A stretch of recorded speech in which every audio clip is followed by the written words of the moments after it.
Magkano nga ba ang kinita ni Jandrel Casimero kontra Kameda? Ito ang unang pagbabalik ni Jandrel Casimero matapos ang kanyang isang taon na suspension sa Japan. May balibalita mga boss kung magkano ang estimated na kinita ni Jandrel Casimero. May nabasa rin akong post sa isang boxing page na umabot raw ito sa minimum na 3 million pesos. Yung 3 million na yon, hindi ko alam kung kaltas na doon ang bayad ng trainer. Iisa lang naman ang binabayaran ni Casimero dyan mga boss. Iisa ang head coach, iisa ang nutritionist at conditioning. Kaya hindi masyadong magastos ang paglaban ni Jandrel Casimero. Pero may balita din na posible raw umabot sa 4 na milyon hanggang 5 milyon ang kinita ni Jandrel. Si Jandrel lang ang nakakalam mga boss kung magkano talaga ang kinita niya, yung malinis na.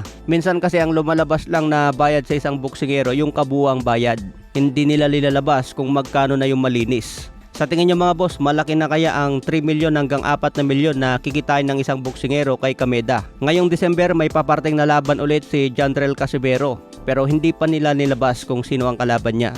Nauna nang binanggit ni Luis Nery na hindi na siya interesado kay Jandrel Casimero. Lalaban na lang daw si Luis Nery sa featherweight kung non-title fight. Babalik naman siya sa super bantamweight kung may titulo ang laban. Kaya abangan natin kung sino ang isusunod na itapat kay Jandrel Casimero. Sa iba pang balita, final weigh-in kanina ni Vincent Astrolabio. Medyo nag-overweight si Astrolabio sa unang salang niya. Pero pagdating sa pangalawa, nakuha naman niya ang 118 pounds bantamweight limit. Kalaban ni Astrolabio itong si Katsuma Akitsugi. May kartada ang 13 wins, 3 KOs, wala pang talo. Matatandaan ang huling tinalo nito mga boss si Aston Palicte at si Jonas Sultan. Abangan natin ito mga boss, baka mamaya tatalunin pa nito si Vincent Astrolabio. Kung mangyari ito, 3 Pinoy na sunod-sunod ang binaklas nitong si Akitsugi. Pero tingin ko mananalo dito si Vincent Astrolabio mga boss. Kaya abangan natin November 7 sa Amerika at November 8 dito sa Pilipinas. Sa ngayon may kartada si Astrolabio na 20 wins, 15 KOs, may 5 talo. Sa iba pang balita, ayon sa post ng Ring Magazine, Zander Zayas and Abbas Barao have agreed to a deal for a junior middleweight title unification fight on January 31.